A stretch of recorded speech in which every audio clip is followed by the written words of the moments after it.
What's up, guys?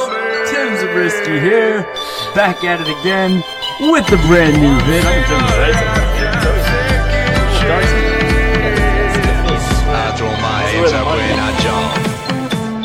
We got a great show for you here today. Who cares? LA from Sports and Chance is on the phone. We also got Mr. Casanova.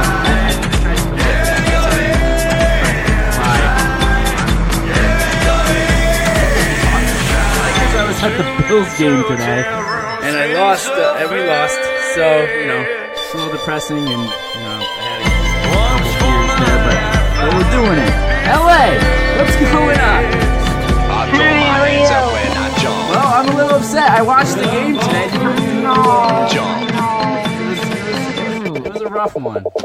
It was a hard fought game. I mean, it was a complete defense, and you guys should be proud of yourself, so. Yeah, I guess.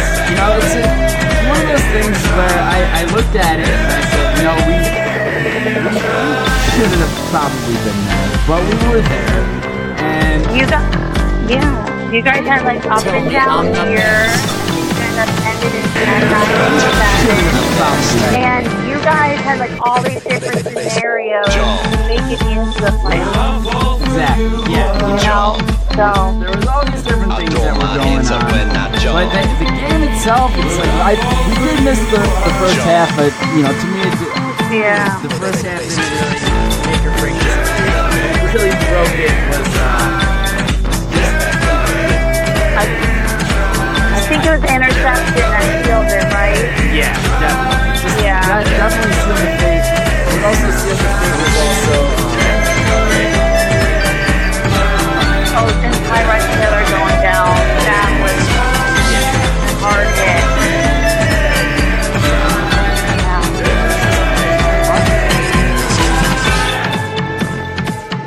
Yeah. I get it. You guys, listen, and you guys snapped a 17-year playoff drought, too. So, exactly. I think things look a little promising, though. In what regard? For, like, your guys' future. I think, you know, like, you guys are, like, on the cusp. You had, like, a good team. Your defense was good. You know, it just have to work out a few more kinks, and you guys could make it back to the playoffs. Yeah, I don't know. Here's the thing. The Buffalo Bills, you know, every single year, very good offense, very bad defense. It's one or the other. I think. I said that backwards. Very good defense, horrible offense. Yeah. Every single time. Well, I mean, at least you're better. The Browns finished 0-16. That's like the second team in Super Bowl era to go 0-16. That last one was the Lions, I believe, in like 05, 06 maybe. So. I mean, I think it's good. You guys ended 9-7, and you had a new head coach. But we were playing against a team that went 9-6, so they won more and they lost less than us. No, I think the Jaguars are 10-6, but I mean they have a solid defense. I mean that's the thing. It's like they're like that's why it was such a defensive game. Like you guys are both like heavy hitters, and then the X factor is the offense for like you guys, like Tyrod Taylor. You had Sean McCoy half hurt. He had an ankle injury. They didn't think he was gonna play. And then you have like the Jaguars, Blake Bortles, who's like up and down. Will he like be a good quarterback? He has like so much criticism towards him. So, you know, that's why like everybody said it was gonna be a defensive game. Right. And like, who was not going to make that like one mistake to seal the deal? You know? Yeah. I don't know. I just feel like to me it just I don't know. I don't think that we won in a fair way for where we were supposed to be there, and then after that it just You guys got in, so like you guys had to win your last game, and then the Ravens had to lose. So the Bengals beat the Ravens for essentially like that's what you guys were holding out for. And they showed like footage of the Buffalo Bills in the locker room, like cheering when they found out the Bengals beat the Ravens. Yeah. And then the Bills are sending them like buffalo wings from Duff. Uh-huh. And then a bunch of Buffalo Bills fans actually are donating to, like, Andy Dalton is trying to the quarterback of the Bengals. He's raising money for some foundation right now, like charity. And Bills fans are, like, donating to his charity as, like, a thank you. That's really nice. So then that the Bills are in the playoffs. So, like, I thought that was really nice. That is really nice. But I think, was it Bills Mafia? Is out in full force today. Oh my God! The bar that we went to was nuts. But what's even better was that for New Year's Eve we went to. There was a group of us, of probably about like 13 of us, and we went to like a really fine dining restaurant, and they had my girlfriend call the restaurant to see if the game was on and stuff like that. Oh God! And then when the other fiasco happened where the one team lost. And then we were in. It was like the two Bills guys that we were with. It was they were screaming, and there's people on like first dates and stuff like that. Yeah, everybody's like, I felt like there were like reactions. They showed videos of like reactions, and it's just hilarious. Like all like the Bills fans, like their reactions when like the Bengals won, so you guys were in the playoffs.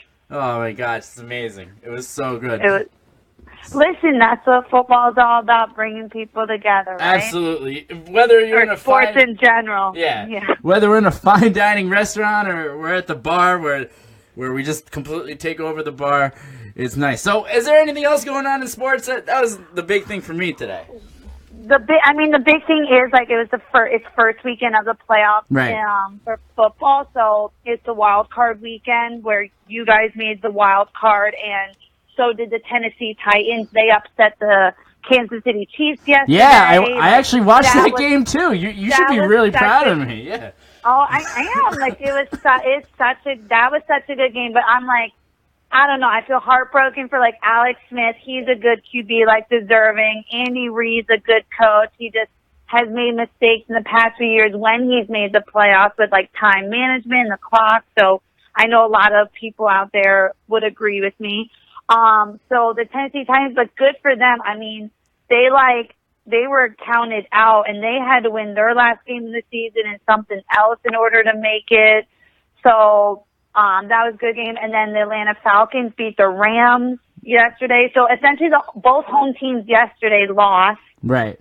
And sucks. Also, and then also Kansas City and LA sat players the last game of the season because they already clinched, and so that just shows you shouldn't rest your players. You should keep the momentum going. Yeah. Because both teams lost that rested players. And then your team and the Jags, they played their players because like momentum and things like that, and like resting that most of those players haven't been to a playoff game, so it's good to like keep people going. So, and then the last game's going on right now. That's the North Carolina game, right?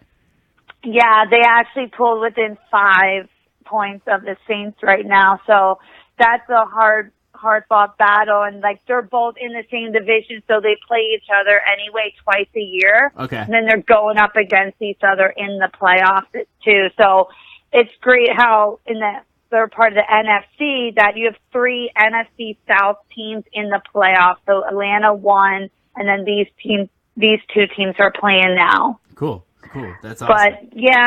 But yeah, it's been good. And then next week is the divisional round. So like the top 2 seed teams of the AFC and the NFC, they essentially had a bye week and one of them clinched home field advantage to the playoffs. So they're lucky that they get to rest, but sometimes that's not even the best option because you want to keep playing and get the momentum going, and that like they're used to playing every week. So like to have like an off week now, it could be favorable to make or break them, just like you were saying.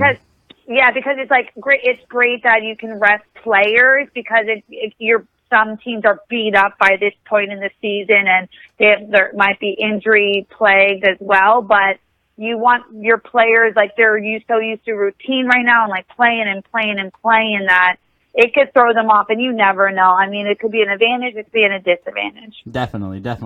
Yeah. So yeah, I mean, so what's the deal with the Pro Bowl? I've been hearing people talking about the Pro Bowl.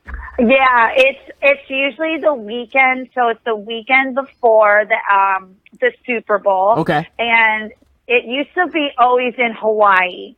Always in Hawaii. And so one year I think they had it in Miami because the Super Bowl was in Miami. And then they actually had it in Orlando, I think 2 years ago, and it's back in Orlando. It is essentially the Pro Bowl is like different reporters and players around the league, and also like fans that you can vote in like the best player you think in those positions. So they have the NFC and the AFC in there, but I think they used to do NFC versus AFC.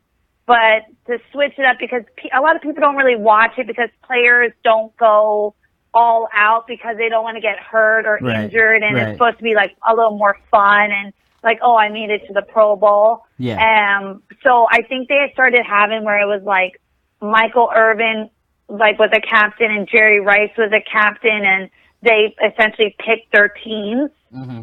Stuff like that to try and get people more engaged and whatnot. I mean, truth be told, I don't really watch it because it's like, oh, it's kind of boring, and it's great if like one of you're like a quarterback and like their receiver, and they might have like a great play, but it's really just like having fun, and they might be like gunslinging the ball, like the quarterbacks like rack up points or whatever, but it's not like you're in the trenches and it's going to be like a hard-nosed fought game, you know? It's just But that's usually the weekend. It's the weekend before the Super Bowl. So when you have the final teams locked in, they have 2 weeks to prepare for the Super Bowl. Gotcha. You know what they should do? They should do one with the two worst playing teams of the season going head to head, like a loser bowl, you know? Oh, kind of like, what is it, the Raspies, or something like the Razzies, like the worst film. So then this could be like the worst teams, and like they could get a trophy. Yeah, since they don't make it anywhere. That's a good idea, actually.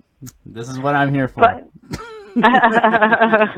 right, we're gonna pull up the website, sportsandchamps.com. Oh, actually, pulled up the wrong website. I pulled up my own website. Shit. How many beers did you have? Huh? I'm just kidding. I'm just kidding. I only had 3, I think, but that was a while ago. Yeah, not bad. Hold on. That's my website if you ever want to go. It's youtube.com/TimmyZ4674. I put up some sweet content over there, but let's pull up sportsandchamps.com.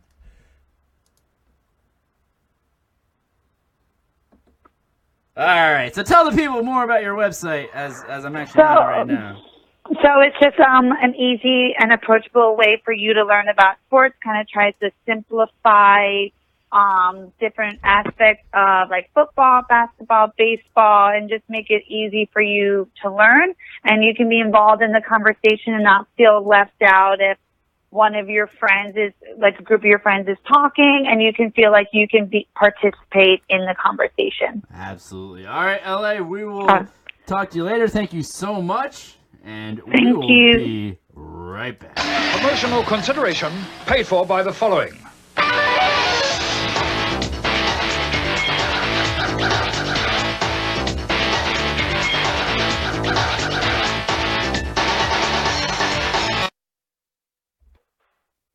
The Tim Zabriskie Show is brought to you by Collar and Elbow, the wrestling brand. Check out www.collarandelbowbrand.com and use promo code TimZShow for any and all purchases. You get like 10% off or something sweet like that. All right, so after a little bit of time, and it took a little bit of effort, we finally got Mike the Chef onto the show. And he went to Iceland, which is pretty freaking sweet. So let's give a round of applause for Mike the Chef, everybody. Mike the Chef, hey! What's up? What's up? What's up? So tell us about Iceland, man. So hey, man, pretty accurate with how you portrayed it last time when I missed the call. No, but in all honesty, we didn't really go. We weren't in the city at all. The best part rather about Iceland was really exploring the country, because that's really what Iceland has most to offer. And I can't tell you, just even the first day being there, because we had so much downtime between our landing and the person we were meeting. We landed there at 4 a.m. Wow.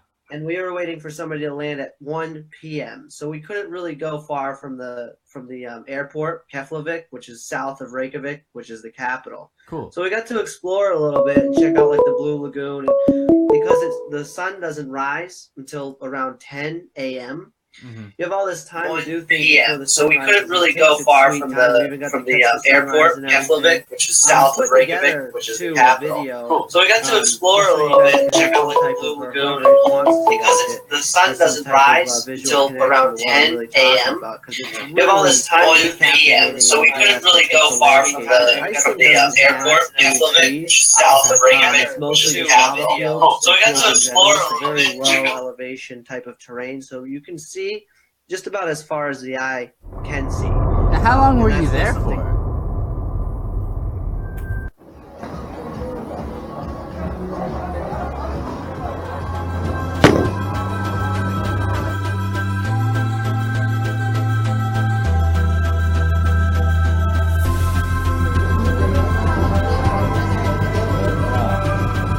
What's up, guys?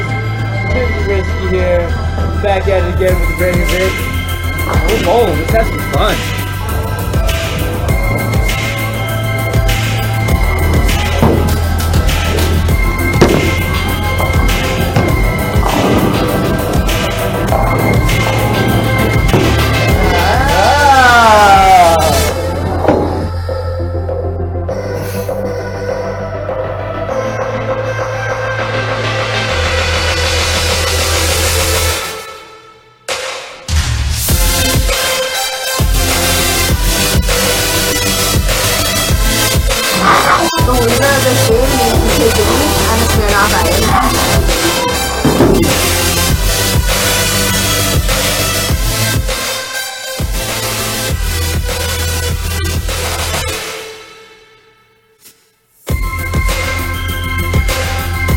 Bowling is the only sport that I get worse at as I enter.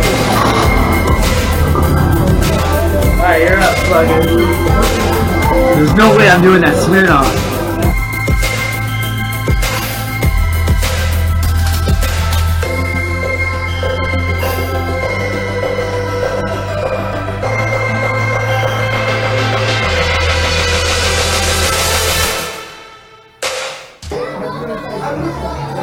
That's last call.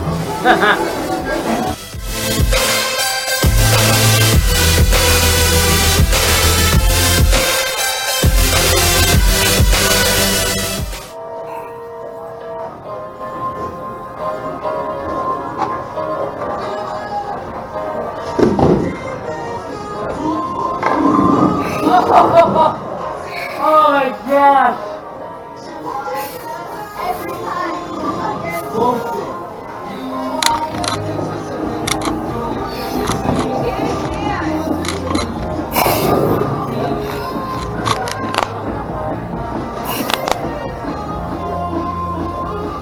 Last frame.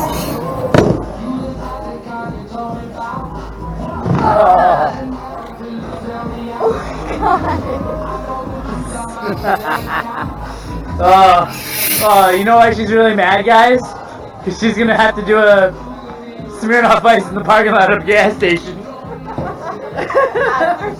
After chugging two beers. Alright, we'll see you in a minute. And when you're mid-flowing...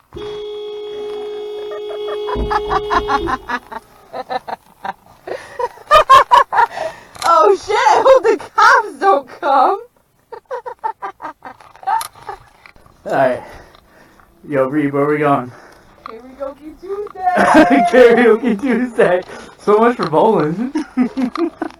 Oh, we gotta get you a Smirnoff.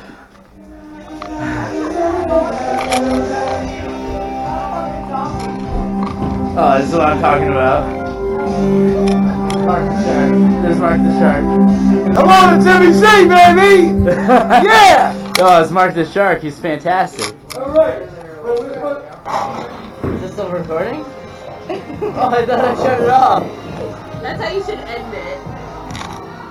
Oh, I thought we shut this off. No, you did. I turned it on.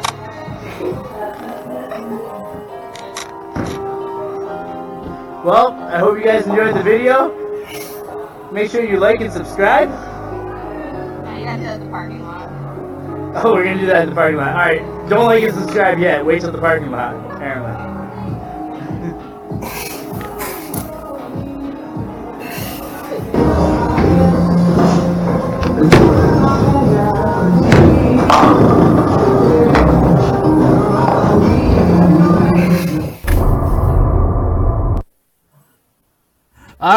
All right. So that was our bowling adventure that we had. That was fun as hell. So on up next is none other than my good buddy, the karaoke legend, the author, the teacher, the professional wrestling manager. The guy literally does it all. He's here to talk about the new book that he co-wrote with Brutus the Barber, Beefcake. It's called Struttin' and Cuttin'. He will explain how you can get it and tell us more about the book. Ladies and gentlemen, without further ado, Mr. Kenny Casanova. Hey! Yes! How's it going, man? Hello, can you hear me well? Oh, we hear you fantastically here in the booth. Yes. Yes.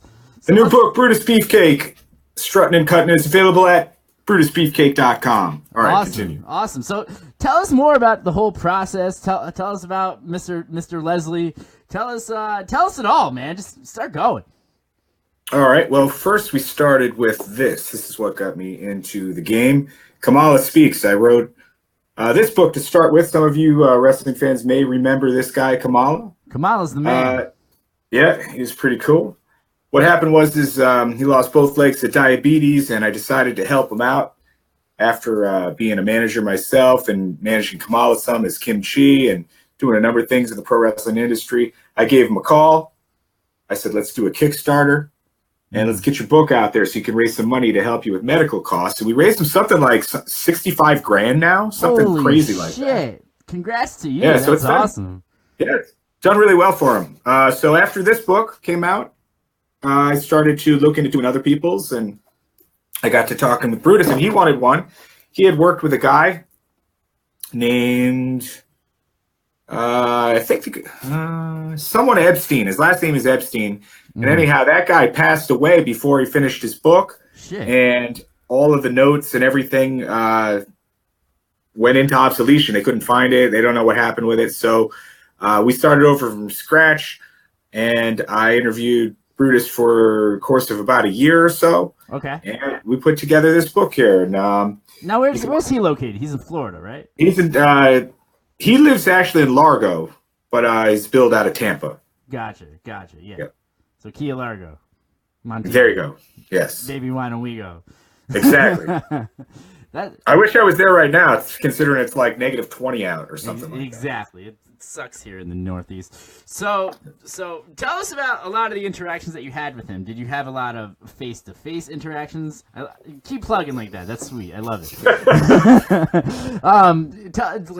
Was it a lot over the phone? Did you do web sort of stuff like this? Mostly just what happens is I create a big timeline. Then from there, I add a bunch of different questions to the timeline that I don't think I understand. I do a bunch of research. Then I call them up and just ask them the questions and then jot a bunch of stuff down. I don't tape any of it or do any of that sort of thing. I just kind of get the feel for the story and all, and I answer the questions from what he gives me. And from there, I just do like chapter 1, and I drop it in Dropbox, and chapter 2 and chapter 3, and just keeps building until I've got enough to put a book out. And it's a pretty thick book. Something like this one is 400 pages. Wow. So we got a lot of stories out of it, and starting to review pretty well. A lot of people are writing in saying they like a lot of road trips and funny rib stories and stuff like that. Yeah, what's it?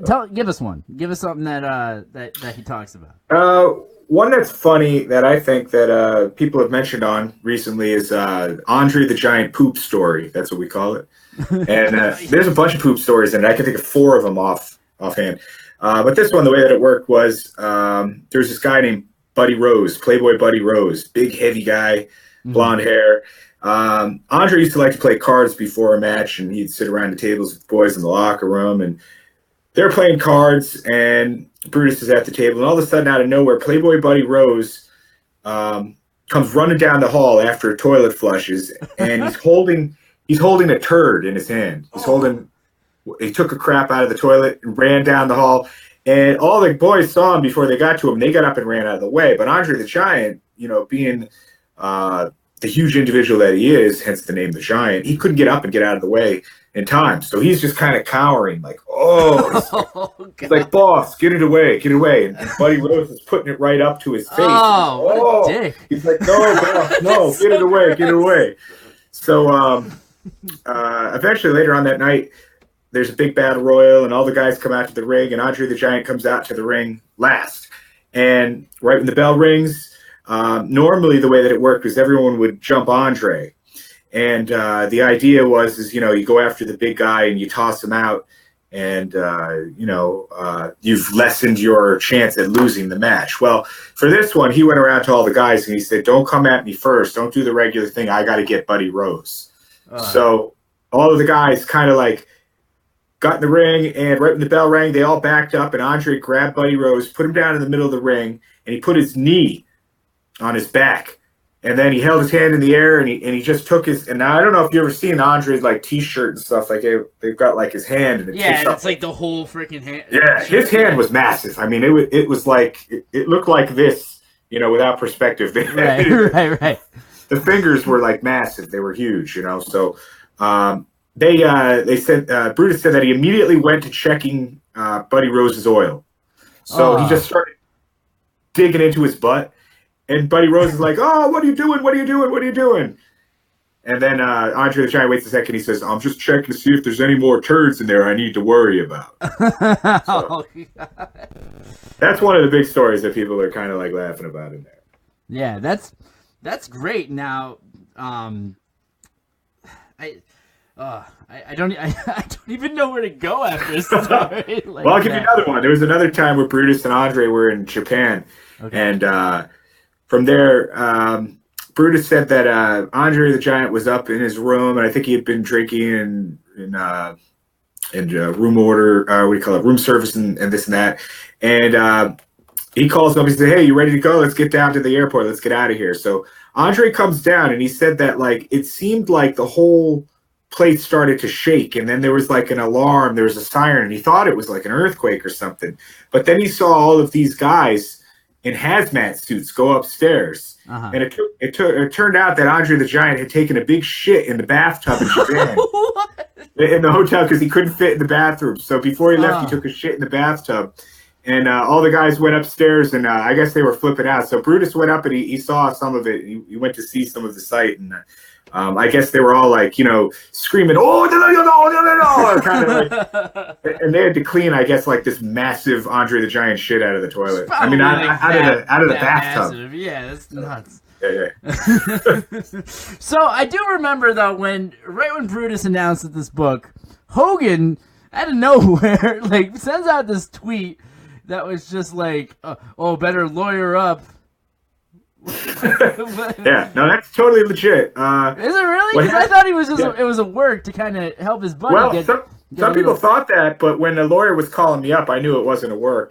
This guy called me up. His name's Dave Houston. He's Hulk Hogan's lawyer, and the thing is that, and I can't really get into too many details. I do know a little bit more than I can let on, but there was some kind of heat between Hulk Hogan and not Brutus Beefcake, but Hulk Hogan and Brutus Beefcake's wife, who of course Brutus Beefcake has to side with. And there were words exchanged, and there was some kind of something that Hulk Hogan wouldn't like. Let's just say that much. And being that Hogan went through the whole Gawker trial. Yeah. They didn't want him to look bad after, a year or two of trying to repair his name. Okay. So Hogan had gone through a whole lot with, his name being kind of befuddled because of everything that happened with Gawker. So wife swapping and, porno tape and all this kind of stuff. And something that was said between Beefcake and his wife, I think that Hogan did not want to be in the book. And that real tiny point is not in the book anyhow. It's just like a little exchange, something in there that they don't want isn't really in there. But there's so much other stuff about Hulk Hogan with like who he dated when he was first coming up with Brutus, and like just kind of the rock star and the lifestyle. That kind of stuff is still in there. There's just not the interaction that he was really worried about. So in a sense, this was worried about. This is very much of a like a preemptive strike that he was kind of doing. But man, I mean, he said to me, he said, listen, this is not a threat. We're not coming after you saying don't make the book. Hogan Brutus said this to you, like yourself. This is Hogan's lawyer. Yeah. Oh, okay.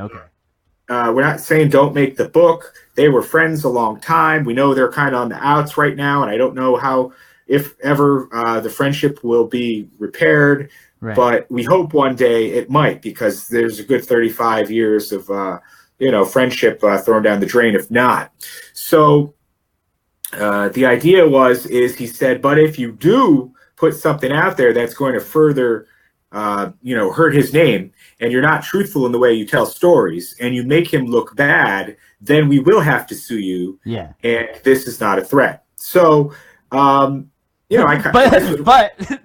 this is not a threat. Right. It's like, we will have to sue you. We will take your house and ruin your life, but this isn't. So here's what happened. So I called him back, and I said, listen, hey, here's what I'm going to do. I'm going to tell you exactly what's in the stories about Hogan that could be considered more than PG-13. Okay. But I mean, it's not much more. It's probably PG-13 plus, and it's almost R, but not quite. There's like 3 or 4 stories like that. Uh-huh. I read them off a couple of lines, gave them the context of the stories, and I said, now, you should tell me now if you agree that these are, just kind of PG-13, and they're not slanderous, and they're not, what's the word, character damaging, I guess. Yeah. And the lawyer said, between you and me, I believe that there is no problem. I'll get back to Hogan and we'll see. And I said, you got to get back to me soon if you want me to try to, stop the presses. Yeah. Because but I need to know. At that point, the book was already being like hard copied. It was getting ready to print. Yeah, it was actually at the printers and they were working on it. Okay. So he never got back to me. And I did say to him before I hung up, and I said, now, this is not a threat. But if you don't allow those stories to go through, unfortunately, I'm afraid that now this has nothing to do with the book. I think the wife will come out to TMZ and these different places, and she's going to say stuff that you don't like, and then that's going to counter your preemptive strike here, and it's going to actually cause problems. So by you coming after us for the little bit of nothing that's in the book now, this could be even worse for you, because then what you don't want leaked will become leaked. Yeah. He's like, you're right. He looked at you and said, damn. Exactly. He was like, damn, you're right. Give me the Ron Simmons. Damn, dog, you got me. So nothing became of it. And honestly, if you read the book is mostly Brutus Beefcake up to WCW. There's a little bit of independence in there for, a short time, but I mean, it's his career basically. So his whole career, they were good friends, and Brutus Beefcake did all kinds of things to help elevate Hulk Hogan and get him out there and pushed him. Hogan quit a few times when he was first starting out. Beefcake was pretty much almost like his personal trainer in the gym, keeping him going, keeping him on track. And he's very complimentary of Hogan. And later on, Hogan, when he took off, helped Brutus Beefcake make some waves here and there and got him some gigs. You know what I mean? So it's really one hand washing the other. And I think the book is more complimentary of him. than it is character, slandering or something like that. Yeah. There's nothing like that in there. No, that's great. That's great. So tell the people where we can pick up the book. So you can pick up Brutus Beefcake. I got it on the screen. There you go. You can pick that up at brutusbeefcake.com. It's on Amazon.com. It'll be an ebook probably in about a month or so. Not even a month. I'd say probably at this 2 weeks or less. It should be out as an ebook. And you can also pick it up at my publishing site, which is WOHW.com, which stands for Walking on Hot Waffles. Oh, yes, definitely. That's awesome. Ladies and gentlemen, Kenny Casanova. Kenny, thank you so much for coming on to the show. And we'll be right back after these messages. Well, Walt, you look like the guy from South Park who plays the the online games. You showed me that impression once. Oh, fuck that shit. I'm not that bad. You know what? I admit you guys want to know what the best part is? That I already started recording this. That's what we do first. That's fine.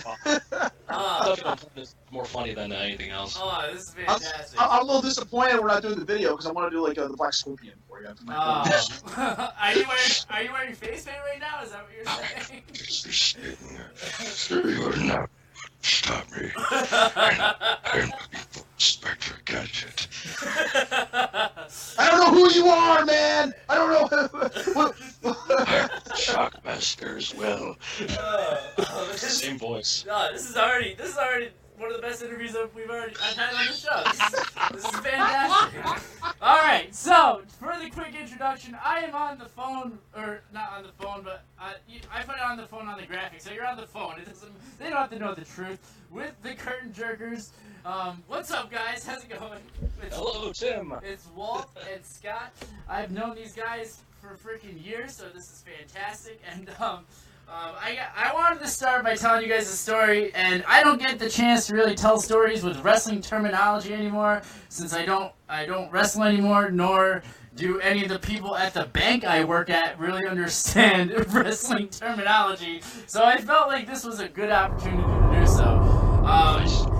So today Alright, so I'll add the links to those videos, but if you easily enough go to www.youtube.com/TimmyZ4674, you'll definitely be able to check those out. But this is it. Great show that we had this week, and next week I will try my hardest to do a little streaming.